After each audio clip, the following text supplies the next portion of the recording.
Hoje eu estou aqui nessa tarde, em mais um encontro, para elucidar algumas questões.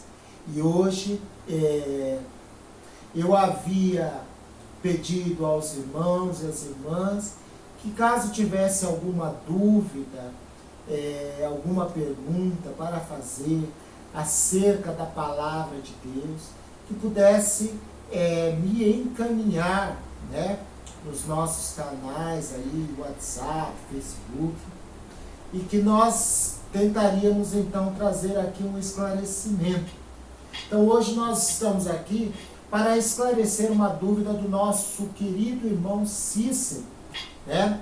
O irmão Cícero, ele fez a seguinte pergunta: Pastor Jefferson, eu gostaria de saber qual é a diferença, o que significa o batismo no Espírito Santo e o batismo no fogo.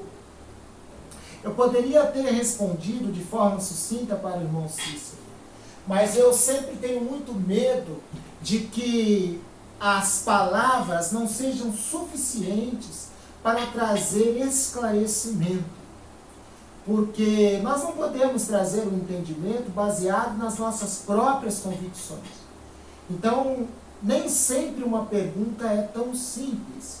Às vezes, a resposta ela requer um período de reflexão e um pouco mais de elaboração, bases bíblicas, para que ao final do nosso estudo nós já venhamos a acessar a grande maioria das nossas dúvidas. Amém? E a gente sempre estará colocando aqui, né, neste canal. Por quê? Porque às vezes a dúvida de um irmão é a dúvida de todos. Então, já serve aí. Ok? Então vamos orar. Pai amado, em nome de Jesus Cristo, seu Filho, nós te agradecemos. E queremos, ó Pai, pedir que o Senhor venha, por meio do teu Espírito Santo, nos ajudar, a nos auxiliar, para que possamos, Senhor, aprender ainda mais de Ti. Ó Deus Santo, Deus amado, a Tua palavra nos orienta a buscar o entendimento das Santas Escrituras, para que nós possamos ser salvos de todo o engano, de tudo aquilo que não convém ao Senhor, ao Teu reino. Por isso, nós estamos aqui, Senhor. Nos ajuda para a honra, para o louvor e para a glória do Teu santo nome. Amém? Então, antes de mais nada, a primeira coisa que nós precisamos entender, antes de partir para o batismo do Espírito Santo, antes de partir para o batismo com fogo, nós precisamos entender o que é batismo. A palavra batismo, do grego, ela significa mergulho. Ou seja, o batismo é um mergulho profundo em alguma direção. E quando se trata do cristianismo, nós vamos mergulhar a fundo nas coisas concernentes ao reino de Deus. Tá certo? Então, primeira coisa que nós precisamos ter bem claro na nossa mente é o significado da palavra batismo. Para todas as vezes que nós estivermos em um contexto batismal, nós então buscarmos a morfologia daquela palavra e entender qual é o real sentido do qual nós devemos então aplicá-la às nossas vidas. Ok? Então, a Bíblia fala em alguns tipos de batismos. Entre eles, os mais conhecidos: o batismo nas águas, o batismo com o Espírito Santo e o batismo com fogo.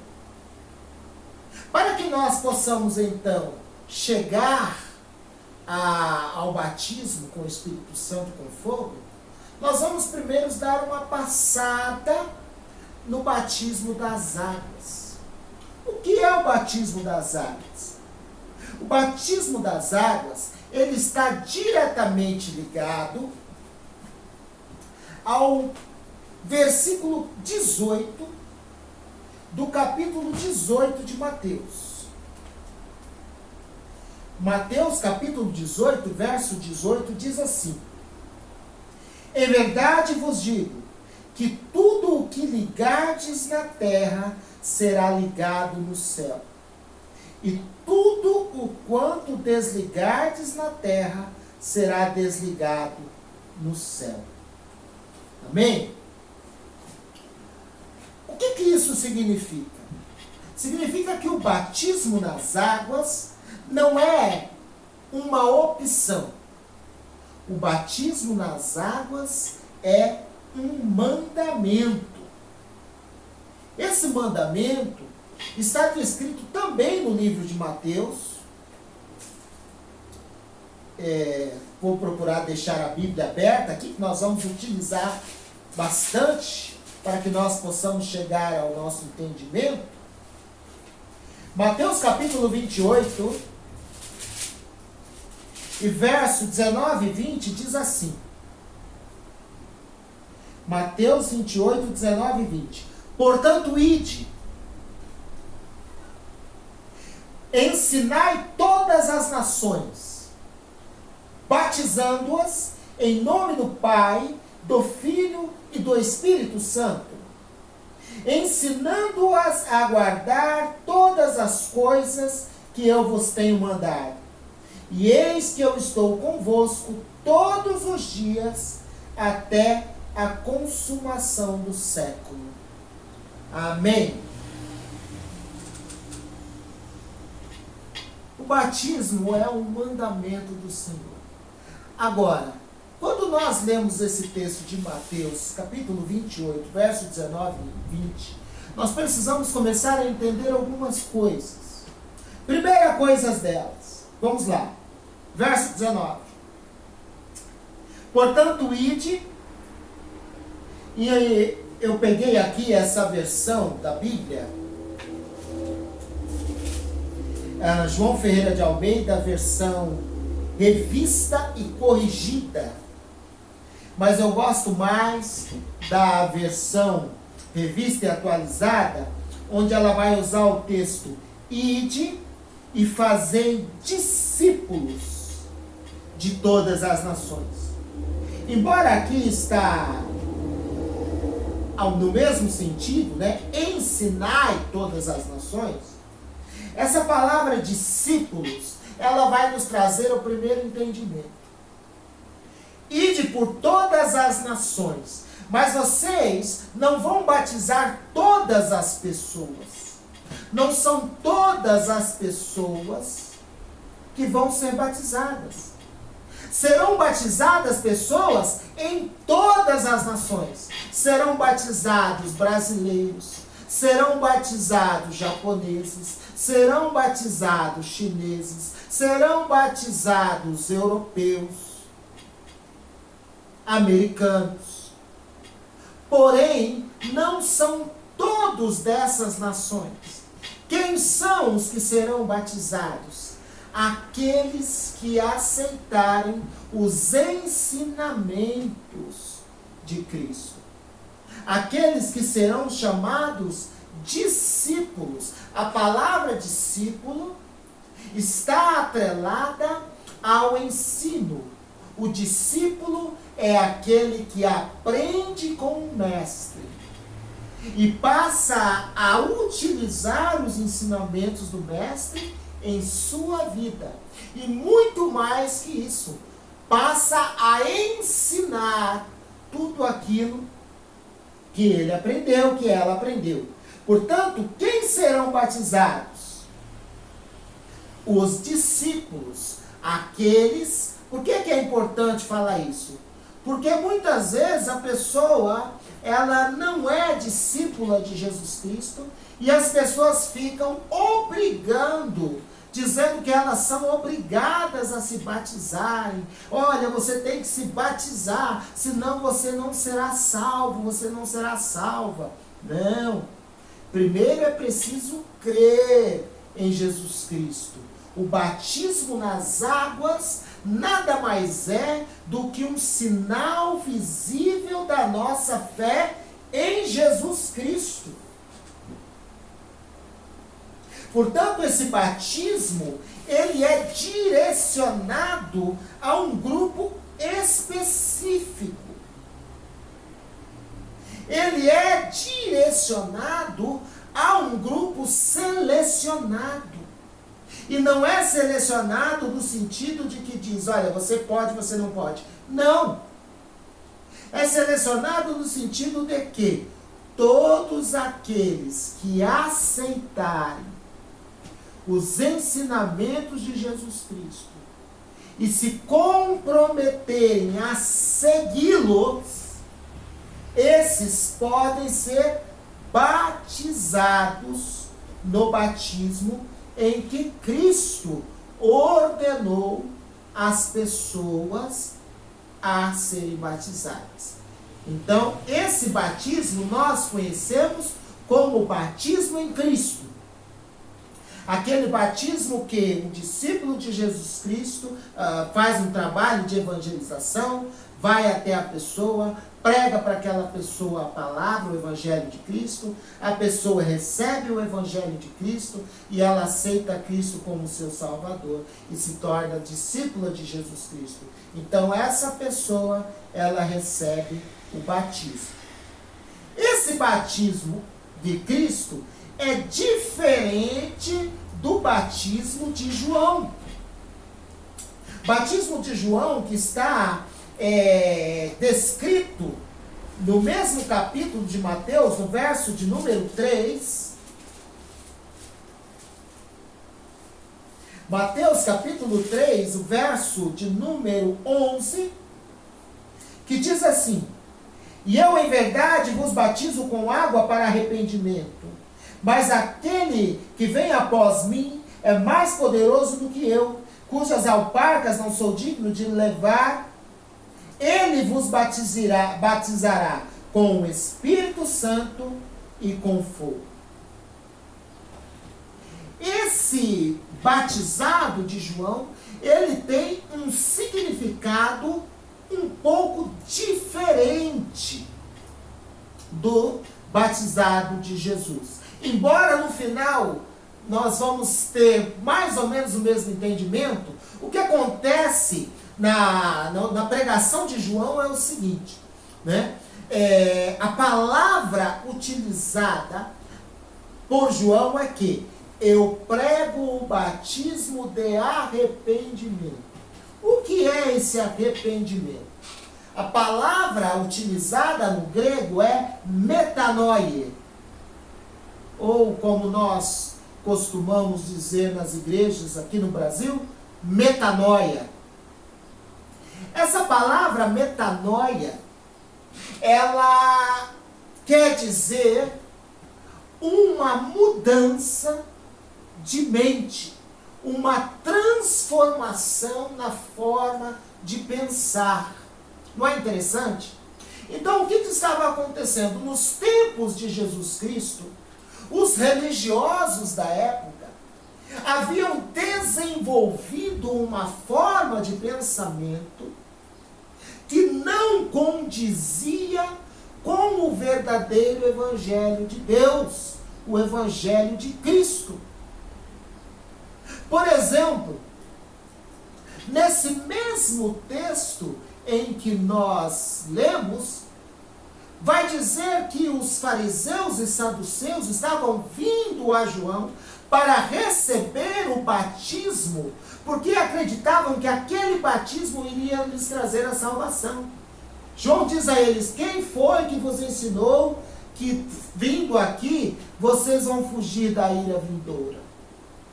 Primeiro é preciso que vocês produzam frutos dignos de arrependimento. Ou seja, os religiosos da época estavam acreditando que o ritual do batismo era suficiente para a salvação. Assim como eles acreditavam naquele tempo que os banhos de purificação eram suficientes para lhes trazer o perdão para os seus pecados. Então, havia uns rituais de purificação onde, quando as pessoas pecavam, elas então se banhavam em tanques de água e ali elas faziam os chamados banhos de purificação, nas mitzvot, ou mitzvaot, como alguns querem chamar. Portanto, o que João estava dizendo para aquelas pessoas era: olha, mudem a forma de vocês pensarem, porque é chegado o reino de Deus. E as pessoas que pensam dessa maneira não entrarão no reino dos céus. Pessoas que acreditam que a religião pode trazer salvação. Pessoas que acreditam que dar esmolas pode trazer algum benefício no reino espiritual. Pessoas que acreditavam, como diz o próprio texto do Sermão da Montanha, que ao orar em pés nas sinagogas, poderiam alcançar algum tipo de galardão, quando na verdade a única coisa que eles procuravam era a adoração humana. Era que os homens que passassem por ali, as pessoas que passassem por ali, os julgassem como sendo pessoas tementes a Deus. Esse arrependimento de João, ele também arremete esse pensamento para a aliança de Deus com o povo de Abraão. Deus tinha uma aliança com esse povo, aonde Deus fez a esse povo promessas, dizendo que se eles andassem nos caminhos do Senhor, eles iriam alcançar bênçãos sobre medidas. Porém, gerações se passaram, de Abraão até os tempos de João. E essas novas gerações haviam se desviado dos caminhos do Senhor. Se desviado no sentido de não compreender mais aquilo que era a vontade de Deus para as suas vidas. Então João diz a ele: olha, a essas pessoas, se arrependam, se convertam, voltem para a aliança com Deus, mudem a mente de vocês, mudem a forma de vocês pensarem. Resumidamente, o batismo de João é um convite a uma mudança de mentalidade. Por que nós temos ainda tantas pessoas na igreja com sérios problemas emocionais, problemas até mesmo de ordens espirituais? Porque muitas vezes as pessoas vão até a igreja, mas elas não se batizam, ou seja, elas não dão um mergulho profundo nos ensinamentos de Cristo e acabam ficando anos na igreja da mesma forma que entraram. A mesma forma que eu pensava há 20 anos atrás, quando eu entrei na igreja, eu penso hoje. Eu sou a mesma pessoa, a minha mente não mudou. Portanto, se nós realmente queremos uma mudança, uma transformação de vida, nós precisamos de uma mudança de mentalidade, uma mudança na forma de pensarmos. E quando nós mudamos a forma de pensar, nós mudamos também a nossa forma de agir, mergulhando no batismo de Jesus, mergulhando mais profundamente em seus ensinamentos, trazendo esses seus ensinamentos para as nossas vidas, ensinando pessoas, e aí então, batizando-as em nome do Pai, do Filho e do Espírito Santo.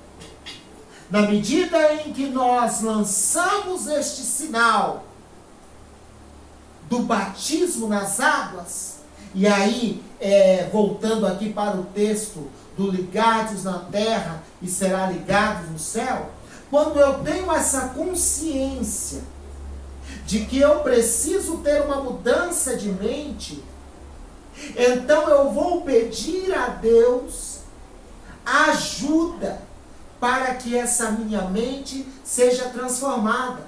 Então eu vou lançar um sinal visível no mundo espiritual. E esse sinal visível é o batismo nas águas.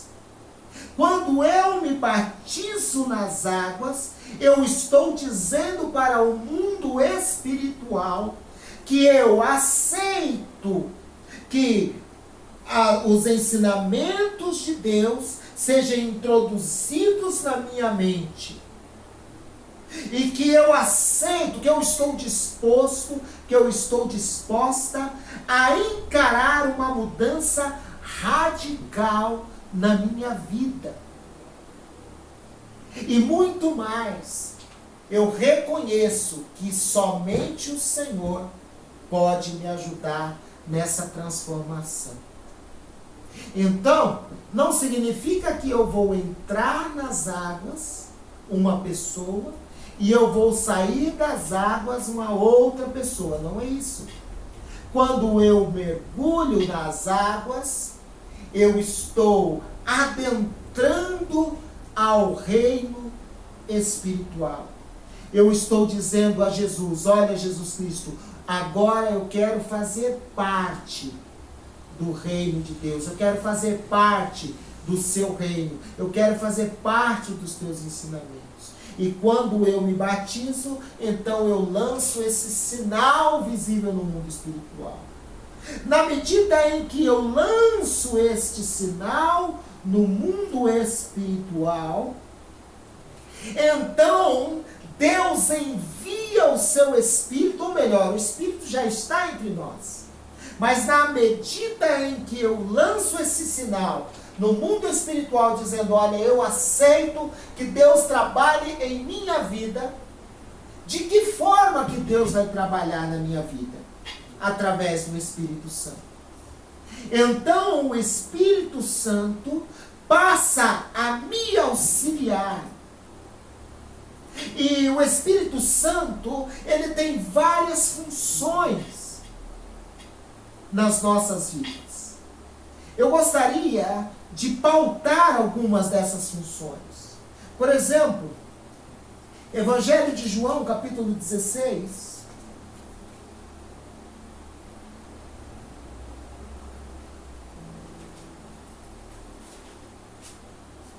João, capítulo 16, versos 7 a 11, diz assim: todavia digo-vos a verdade, que vos convém que eu vá, porque se eu não for, o Consolador não virá a vós. Mas se eu for, enviar-vos-ei, e quando ele vier, convencerá o mundo do pecado, e da justiça, e do juízo.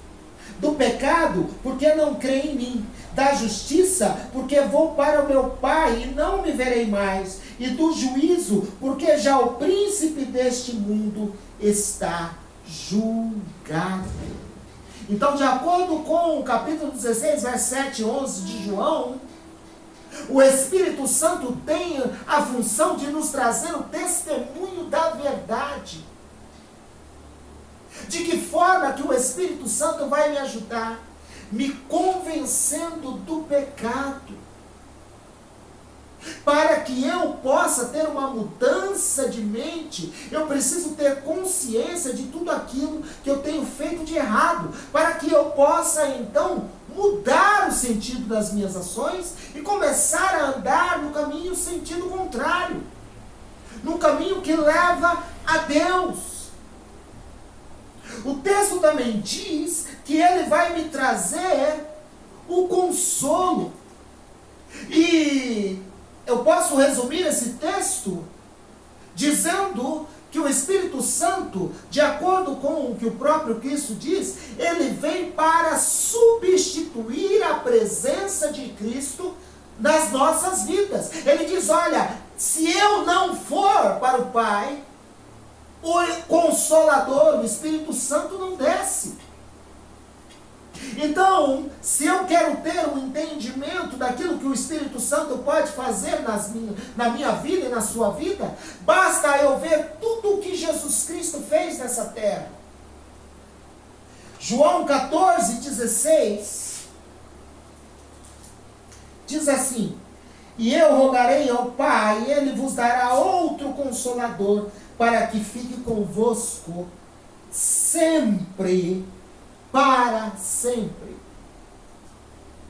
Na medida em que Jesus é ascendido ao céu, esse Consolador vem para nos fazer todos os benefícios que Cristo nos faz. O Consolador, o Espírito Santo, assim como Cristo, ele nos encoraja a enfrentar as dificuldades deste mundo. Ele nos exorta no momento em que nós estamos prestes a desviar dos caminhos do Senhor. Ele compensa a ausência da figura de Cristo, porque Ele também é o próprio Deus. Então, tudo aquilo que você quer que Cristo faça na sua vida, como é que Ele irá fazer? Ele irá fazer por meio do Espírito Santo. Resumo: o batismo no Espírito Santo é um mergulho profundo em suas ações. Alguém que foi batizado pelo Espírito Santo, ou seja, alguém que mergulhou profundamente no Espírito Santo, é alguém diferenciado em suas atitudes. Nós temos na Bíblia vários exemplos. Por exemplo, Atos capítulo 6, verso 3.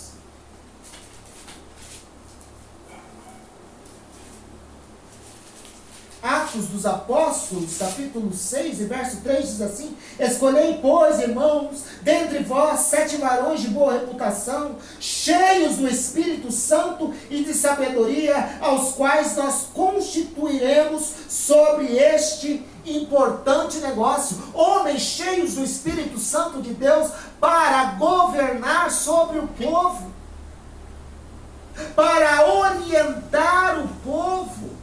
Uma pessoa que foi mergulhada no Espírito Santo é um líder. Ela tem espírito de liderança, porque Deus tem capacitado ela a liderar. Miqueias, capítulo 3, verso 8, livro do profeta Miqueias, verso de número 3.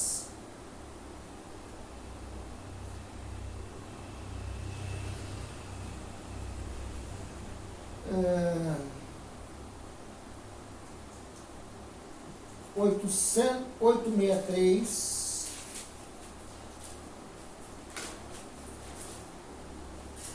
Miqueias, capítulo de número 3, e verso de número 8, diz assim: mas de certo eu sou cheio da força do Espírito do Senhor, e cheio de juízo, de ânimo, para anunciar a Jacó a sua transgressão e a Israel o seu pecado.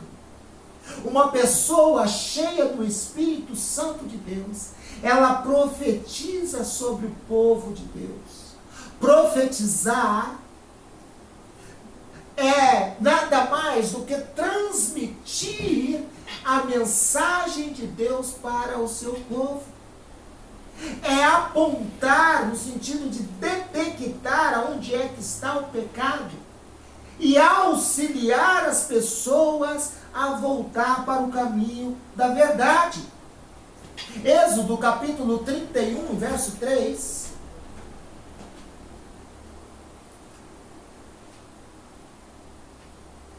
Êxodo capítulo 31, verso de número 3, diz assim: e o enchi do Espírito de Deus, de sabedoria, de entendimento, de ciência, em todo o artifício. Uma pessoa cheia do Espírito Santo é uma pessoa sábia, uma pessoa que busca a ciência, uma pessoa que busca o conhecimento.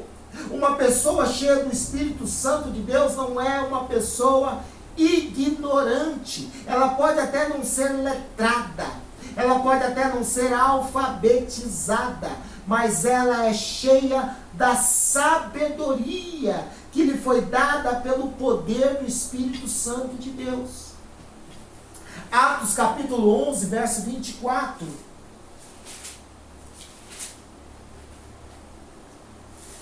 Atos dos Apóstolos, capítulo 11, verso de número 24, diz assim: porque era homem de bem e cheio do Espírito Santo de fé, e muita gente se uniu ao Senhor. Uma pessoa cheia do Espírito Santo de Deus é uma pessoa que faz com que as pessoas se acheguem a Deus. Se tem uma pessoa que diz ser cheia do Espírito Santo de Deus, mas é uma pessoa que não agrega pessoas ao reino de Deus, é uma pessoa que não evangeliza, que não chama, que não une as pessoas, que não tem esse espírito de unificação, de fazer discípulos. Porque nós não podemos esquecer que quando Deus deu a ordem, ora aí de fazer discípulos, antes Ele os dotou com o Espírito Santo de Deus. Ele derramou sobre essas pessoas o Espírito Santo de Deus, depois então Ele deu esta ordem. Portanto, uma pessoa que está cheia do Espírito Santo de Deus, ela não tem dificuldade em unificar, em unir pessoas e trazer pessoas a Deus. Lucas capítulo 1, verso 41. Lucas capítulo 1, verso de número 41, diz assim: e aconteceu que ao ouvir Israel a saudação de Maria, e aconteceu que ao ouvir Isabel a saudação de Maria, a criancinha saltou no seu ventre e Isabel foi cheia do Espírito Santo. Esse encher do Espírito Santo, na questão de Isabel, precisa ser arremetida no nosso pensamento quando uma mãe percebe que o seu filho se mexeu dentro do ventre. Esse encher do Espírito Santo de Isabel, ele pode nos trazer duas compreensões. Primeiro, ela se enche de alegria. Isabel está feliz, contente. Uma pessoa cheia do Espírito Santo de Deus é uma pessoa alegre. Não convém, não tem lógica uma pessoa dizer que é cheia do Espírito Santo de Deus e viver triste, amargurada, de mal com a vida. Porque o Espírito Santo de Deus, ele nos enche de alegria. Alegria por várias razões. Alegrias porque estamos vivos espiritualmente. Fomos libertos do pecado. Fomos sarados das nossas transgressões. Fomos perdoados por nossos pecados. Fomos livres da morte. Temos razões infinitas para termos alegria. E a outra coisa Isabel percebe que dentro dela está sendo gerada uma vida. Homens e mulheres cheias do Espírito Santo de Deus são pessoas dispostas a gerar vida nas pessoas. Gerar vida nas pessoas é pregar a palavra de Deus, é anunciar o evangelho da salvação, para que quanto mais vidas ouvirem, sejam também salvas e tenham aí a vida eterna.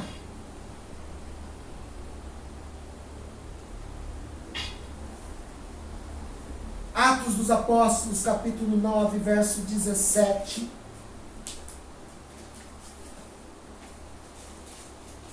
Atos, capítulo 9, verso de número 17. Atos, capítulo 9,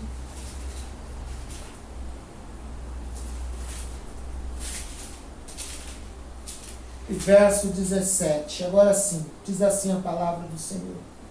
E Ananias foi e entrou na casa e, impondo-lhe as mãos, disse: Irmão Saulo, o Senhor Jesus, que te apareceu no caminho por onde vinhas, me enviou para que tornes a ver e seja cheio do Espírito Santo. Uma pessoa cheia do Espírito Santo é aquela que ouve a voz do Senhor. É aquela que obedece os desígnios do Senhor. É aquela que vai aonde o Senhor enviou. E quando ela impõe as mãos sobre outras pessoas, aquela pessoa que foi tocada, ela também é cheia do Espírito Santo. Pastor, como é que eu sei que eu sou uma pessoa cheia do Espírito Santo? Quando você impõe as mãos sobre as pessoas, elas sentem a presença do Espírito Santo de Deus?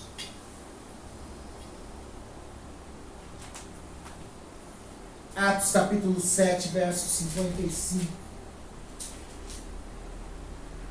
Diz assim a palavra do Senhor.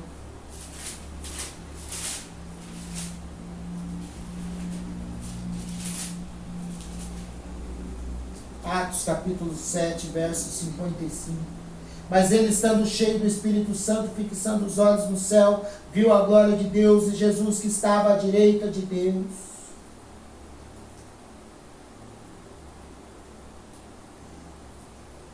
Mas ele, estando cheio do Espírito Santo, fixando os olhos no céu, viu a glória de Deus. Um homem, uma mulher cheia do Espírito Santo consegue enxergar a glória de Deus, consegue ver as coisas espirituais, consegue enxergar aquilo que Deus está fazendo no mundo. Tem pessoas que estão a vida inteira na igreja e não conseguem enxergar aquilo que Deus está fazendo. Porque tudo que Deus faz é espiritual. Portanto, somente as pessoas cheias do Espírito Santo é que terão capacidade para enxergar aquilo que Deus faz.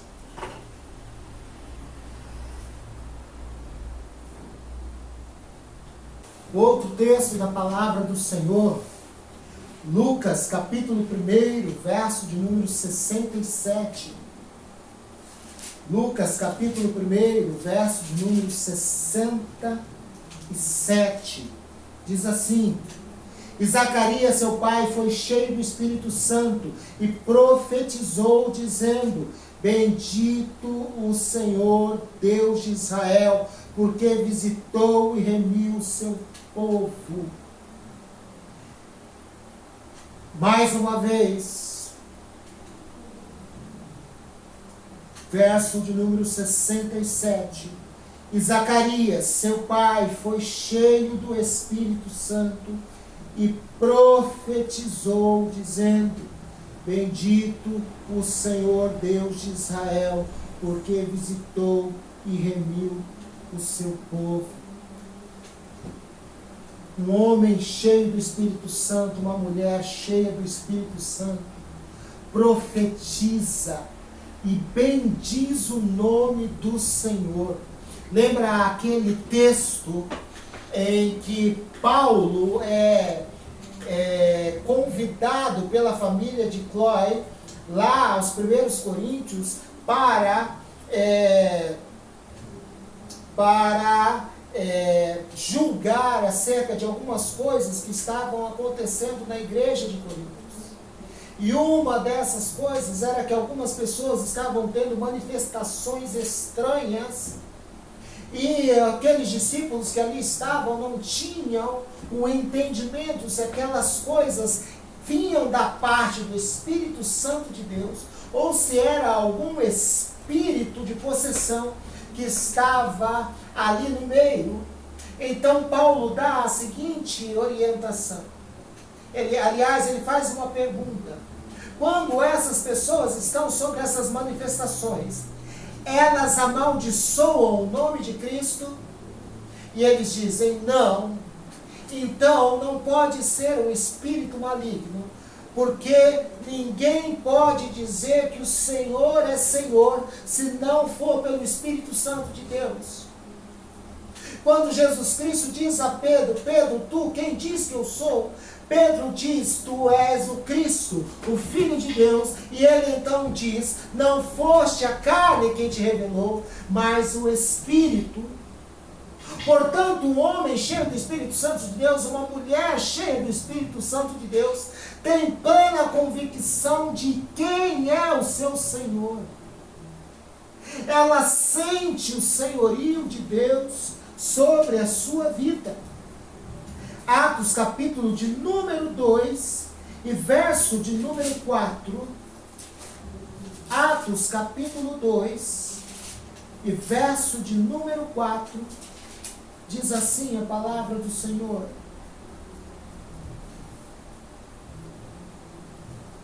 e todos foram cheios do Espírito Santo e começaram a falar noutras línguas. Outros textos vai dizer novas línguas, conforme o Espírito Santo lhes concedia que falasse. Um homem e uma mulher cheia do Espírito Santo, caso haja a necessidade em Deus, é capaz de desenvolver conhecimentos sem mesmo estudar.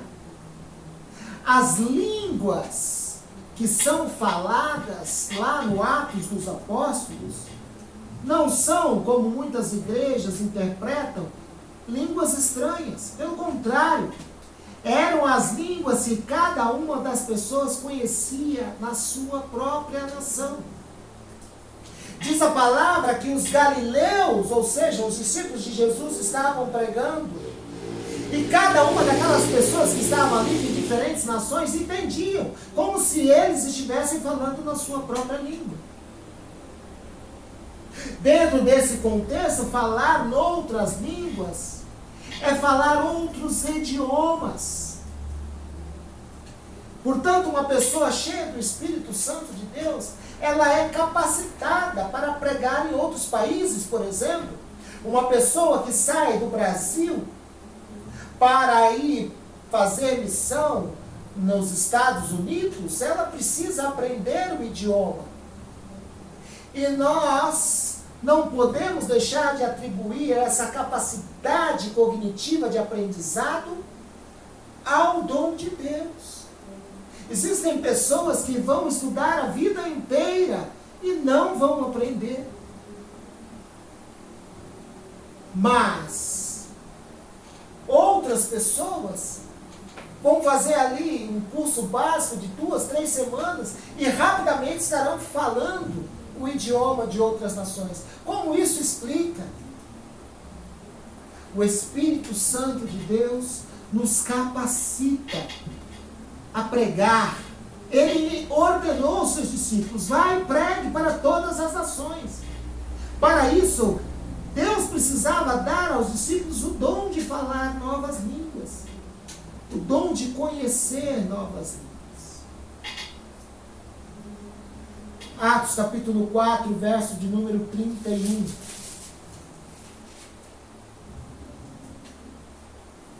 E tendo orado, moveu-se o lugar em que estavam reunidos, e todos foram cheios do Espírito Santo e anunciavam com ousadia a palavra de Deus. Uma pessoa que foi batizada pelo Espírito Santo, uma pessoa que mergulhou profundamente nas coisas espirituais, é uma pessoa que prega a palavra de Deus com ousadia e eloquência. Para isso não precisa ser pastor, não precisa ter um cargo, não precisa ter um título. Pregar o evangelho pode ser em qualquer situação.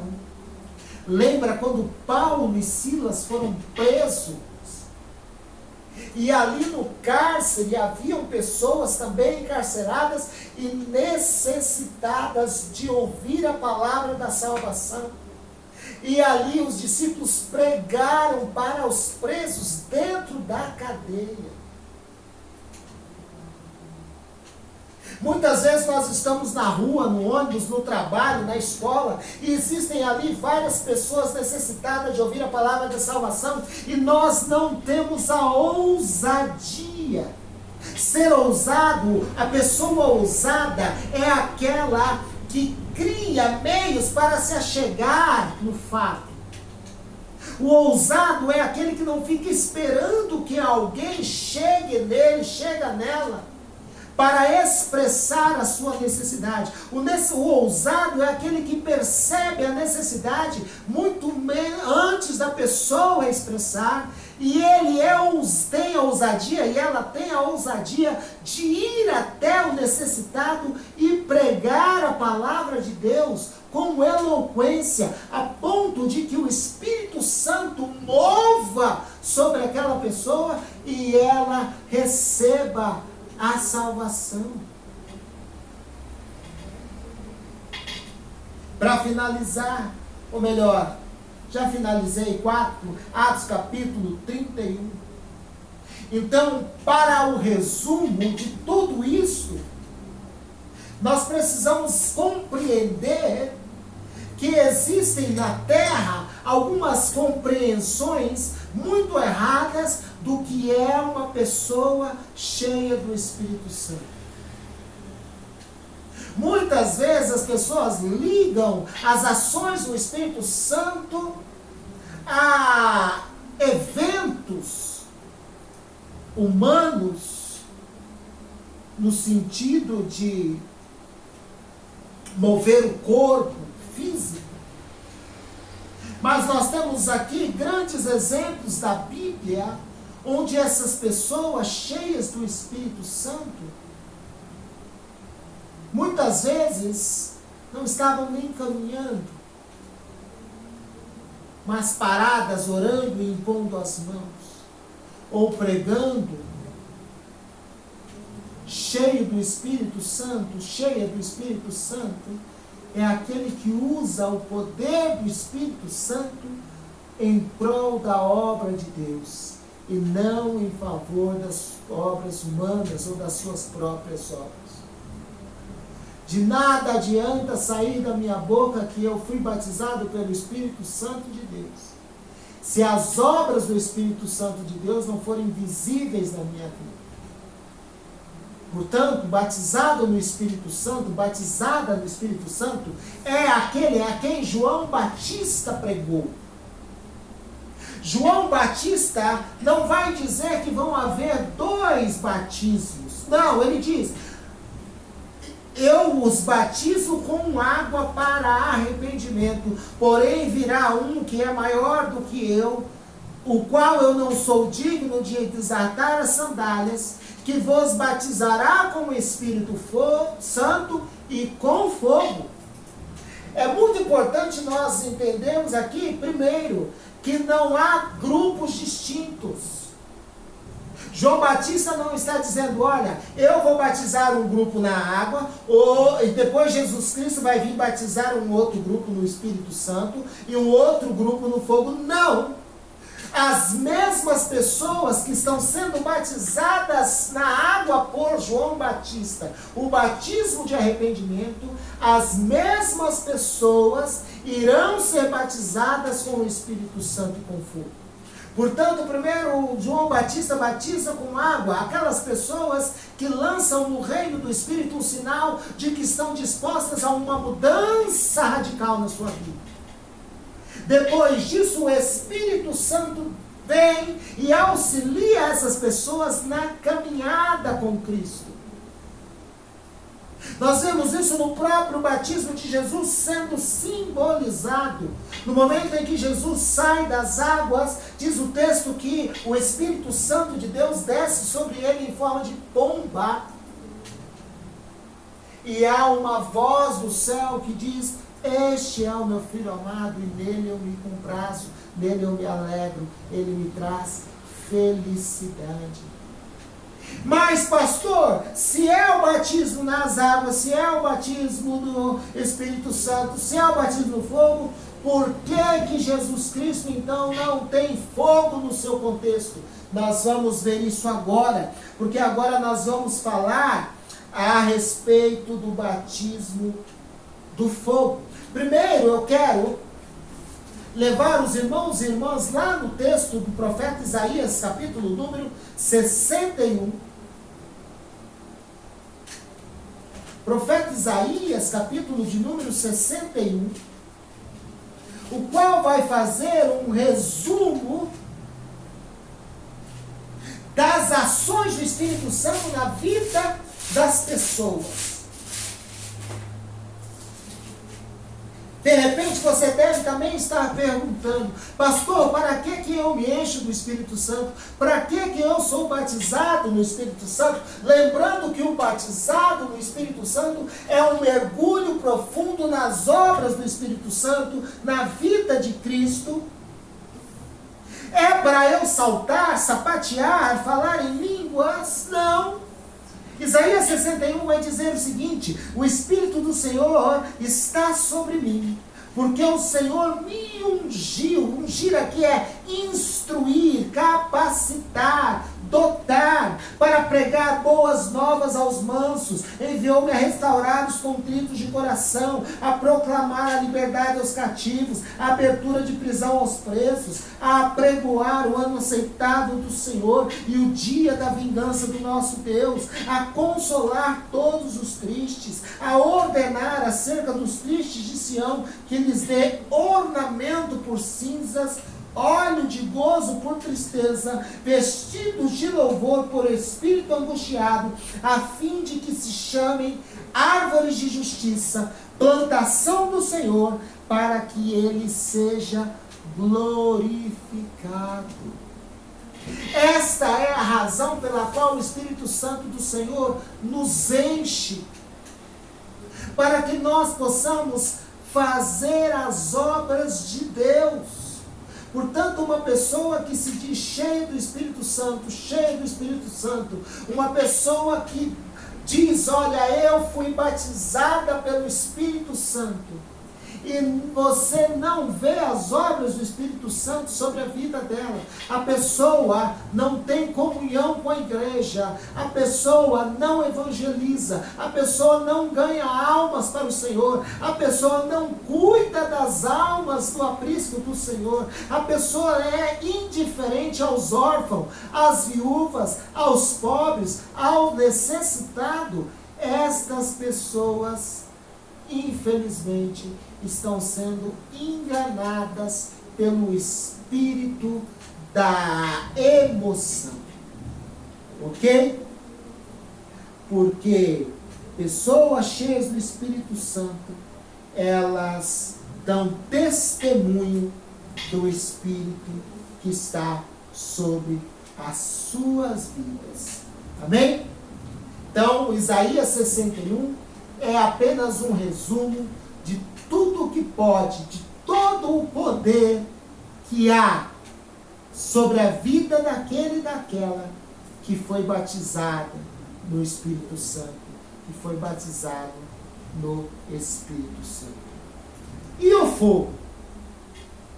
Primeira coisa que nós temos que entender é que o batismo no Espírito Santo e o batismo com fogo são duas coisas distintas. Porém, elas podem acontecer em eventos, no mesmo evento. Como eu já disse, no batismo de Jesus não há fogo. Por quê? Porque o fogo na Bíblia, ele tem duas funções. A primeira função do fogo é a purificação. E a segunda função é o juízo. Portanto, não vai haver fogo no batismo de Jesus. Primeiro, porque Jesus não precisa de santificação. Ele é santificado, ele é santo, santo, santo. Segundo, porque sobre a vida de Jesus não cabe juízo, porque ele não é pecador. Somente por isso. Então, batismo com o Espírito Santo, batismo com fogo, são duas coisas distintas.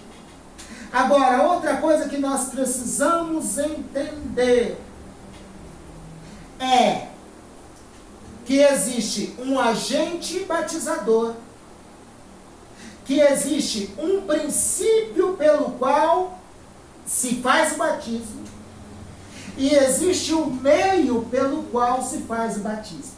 Por exemplo, no caso de João Batista era o agente.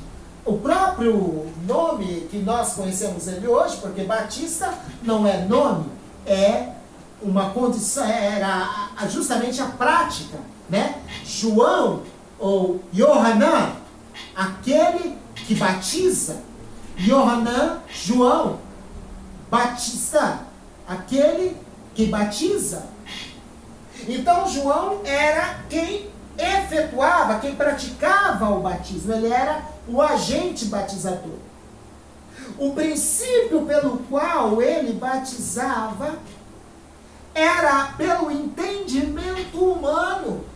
Ele entendia que todas aquelas pessoas que compreendessem que precisavam voltar-se aos caminhos do Senhor podiam receber o batismo. Então ele batizava. E a água era o meio pelo qual ele batizava. Então ele mergulhava as pessoas na água, simbolizando que à medida em que aquelas pessoas entrassem na água, elas deixariam para trás a sua vida de pecados, e quando elas saíssem das águas, ela ressurgiria para uma nova vida. No caso do batismo do Espírito Santo e do fogo, o agente batizador é o próprio Cristo. É Ele quem nos batiza. Portanto, se você for convidado para um culto, para um evento, fala, olha, vamos lá que hoje é o culto onde nós vamos receber o Espírito Santo. Hoje nós vamos receber o batismo com fogo. Vai lá na minha igreja. Isso, sinto muito dizer, meu irmão, minha irmã, mas isso é engano. Porque não há nenhuma ação humana capaz disso. Porque quem batiza com o Espírito Santo e com fogo é Jesus Cristo. Ele é o agente batizador. E o princípio pelo qual ele batiza são os princípios espirituais. Princípios do Espírito de Deus. E o meio pelo qual ele batiza é o fogo. Vamos ler Mateus 3, capítulo 10 e 12. Mateus capítulo 3, versos de número 10 ao verso de número 12. Diz assim: E também agora está posto o machado à raiz das árvores. Toda árvore, pois, que não produz bom fruto, é cortada e lançada no fogo. E eu, em verdade, vos batizo com água para arrependimento. Mas aquele que vem após mim é mais poderoso do que eu, cujas alparcas não sou digno de levar. Ele vos batizará com o Espírito Santo e com fogo.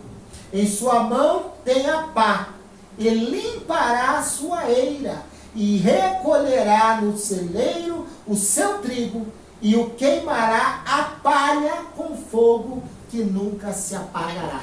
Então veja bem, João Batista está colocando diante de nós as ações do batismo que Jesus Cristo irá fazer diante deste povo, que é o povo que está recebendo ali o batismo das águas. Ele diz que, primeiramente, aquele que está sendo batizado precisa produzir frutos de arrependimento. Ou seja, as suas ações precisam testemunhar a favor do seu arrependimento. Sabe aquela pessoa que comete um erro e pede perdão e daqui a 3, 4 dias faz tudo de novo? Essa pessoa, ela não se arrependeu. Ela simplesmente estava com remorso. O que se arrepende é aquela que, além de pedir perdão a Deus, ela deixa de pecar. A palavra do Senhor vai dizer que todo aquele e aquela que confessa e deixa os seus pecados, alcança do Senhor a misericórdia. Mas João Batista, assim como nós, não temos a onipresença, a onisciência e a onipotência de saber quem é quem no meio da congregação. Nós temos aqui uma igreja na qual nós temos várias pessoas. O pastor prega para todos, cuida de todos, ama a todos, mas somente Jesus é quem sabe dentro do coração de cada um quem realmente são os seus discípulos. Por isso é necessário o batismo com fogo. Quando João fala desse batismo, ele coloca aqui uma seleção. E ele vai dizer que Jesus Cristo vai olhar no meio dessa congregação como se fossem árvores e vai ver toda aquela árvore que não dá fruto. Ou seja, toda aquela árvore cujas suas atitudes não apontam, não sinalizam para uma vida de arrependimento. E vai colocar essas árvores diante do fogo. Para quê?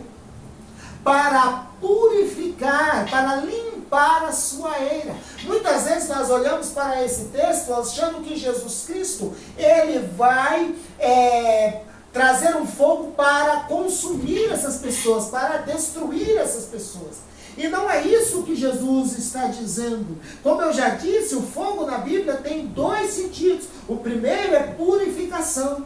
E o segundo, sim, é o juízo. Por exemplo, nós podemos ver o fogo purificador quando lá em Isaías capítulo 6, ele diz ao Senhor: Senhor, eu sou um homem de lábios impuros e habito no meio de homens de impuros lábios. Então diz a palavra que uma brasa de chama, de fogo acesa, sai do altar e vai na boca do profeta. Esse fogo é um fogo purificador. É um fogo aperfeiçoador. Tanto é que depois de purificado, de aperfeiçoado, ele é chamado, ele é enviado ao Senhor para continuar fazendo a tua obra. Nós não podemos esquecer que Isaías já era um profeta. Ele já fazia a obra do Senhor e mesmo assim ele necessitava de purificação. Por isso esse batismo no fogo, ele é para quem está dentro da igreja. Esse batismo no fogo é para quem é discípulo, quem é discípula. Esse batismo no fogo é para quem está caminhando com Jesus.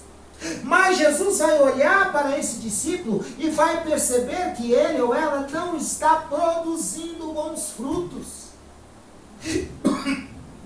Então o texto vai dizer que ele tem a pá na mão e ele vai limpar a sua eira. De que forma? pegando todas essas árvores que não dão bom fruto e jogando no fogo. E o que vai acontecer? A árvore boa será purificada, será santificada e passará a dar frutos. Agora, aquilo que for palha será consumido num fogo eterno. É isso que está dizendo o texto. O mesmo fogo que purifica, consome. É como uma bateria que tem dois polos, positivo e negativo. Um campo de força, um quadro de força. Quando você tem um quadro de força lá na sua casa, tem lá um desenho de uma caveira. Não significa que aquele quadro de força ele é mau, ele é ruim, não. Pelo contrário, ele traz energia elétrica para dentro da sua casa. Ele conserva os seus alimentos. Ele te traz informação e entretenimento por meio do rádio, da TV, da internet. É algo bom. Mas se você colocar a mão ali, você pode morrer queimado. A arca da aliança era a presença, o símbolo da presença de Deus na vida do povo de Israel. Algo muito bom, algo que trazia prosperidade e esperança. Mas usar ao tocar na arca, ele é consumido. O mesmo fogo que purifica e santifica é o fogo que traz o juízo. Lá em Sodoma, o fogo trouxe juízo, condenação. Mas nem em todo o contexto o batismo com fogo vai ser para o juízo. Para nós que somos salvos, esse fogo vai nos purificar. Portanto, o batismo com fogo são as nossas provações. E veja bem, não são tentações. Quem tenta é o inimigo das nossas almas. Jamais Deus vai colocar sobre as nossas vidas tentações. Deus não é tentador. Mas Deus vai nos aperfeiçoar através do fogo, através das nossas provações. Um exemplo. Muitos de nós, quando estamos em Cristo, passamos por lutas, passamos por dificuldades. As mesmas dificuldades que passam os ímpios. Nós também passamos por lutas, por doenças, por desempregos. Temos problemas nas nossas famílias. Porém, aquele e aquela que está em Cristo Jesus, o Espírito Santo de Deus, não que Deus vai mandar doença, não que Deus vai mandar dificuldade, não é isso. Mas Deus irá nos aperfeiçoar no meio das dificuldades. Quando nós estivermos passando por lutas, quando nós estivermos passando por dificuldades, nós seremos aperfeiçoados. E por meio desse aperfeiçoamento, nós somos purificados, nós somos santificados. E ao longo da nossa caminhada cristã, até o fim da nossa vida, nós vamos cada vez mais nos tornando parecidos com Cristo. Portanto, novamente eu gostaria de trazer esse sentido do mergulho profundo. Por exemplo, lá em Lucas capítulo 12, verso de número 50. Lucas capítulo 12, verso de número 50. Jesus Cristo diz aos seus discípulos: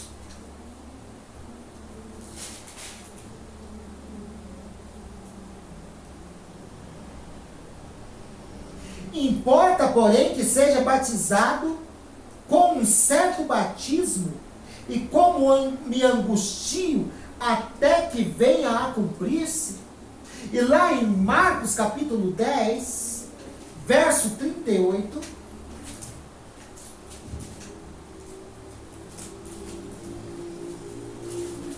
Marcos capítulo 10, verso 38, ele diz: mas Jesus lhe disse: não sabeis o que pedis.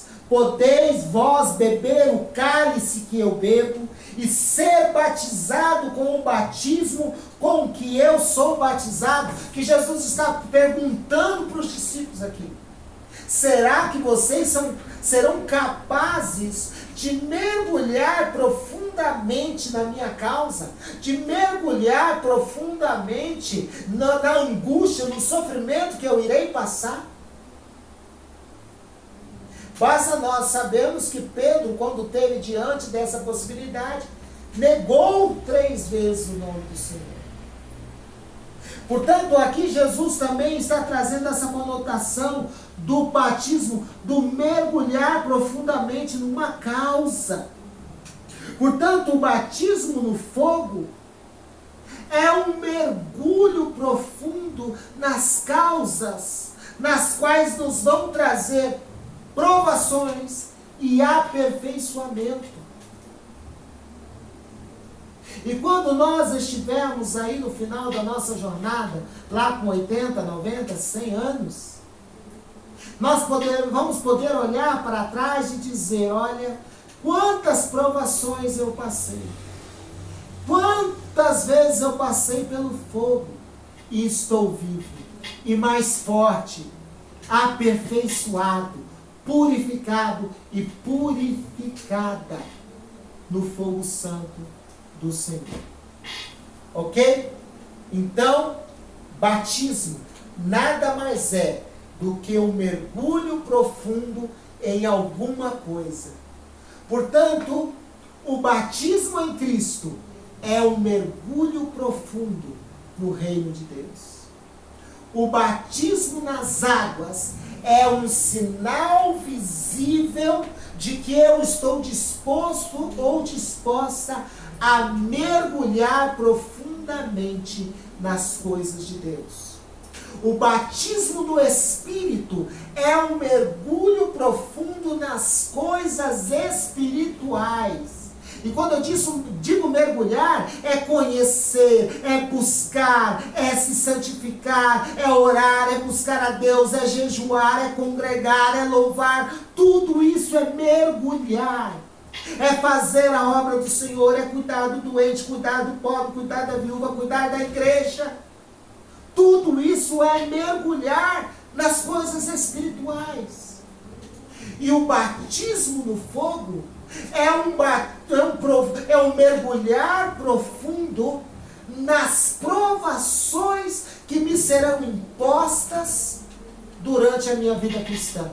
Vão ter pessoas que não vão aceitar, irmãos. Tem pessoas que qualquer coisinha que acontece, ela já sai fora, ela já sai da igreja, ela sai da comunidade, ela sai da família, ela não quer ser provada, ela não quer encarar as dificuldades, ela não quer encarar o ministério na igreja. Eu fui chamado para um ministério lá na igreja.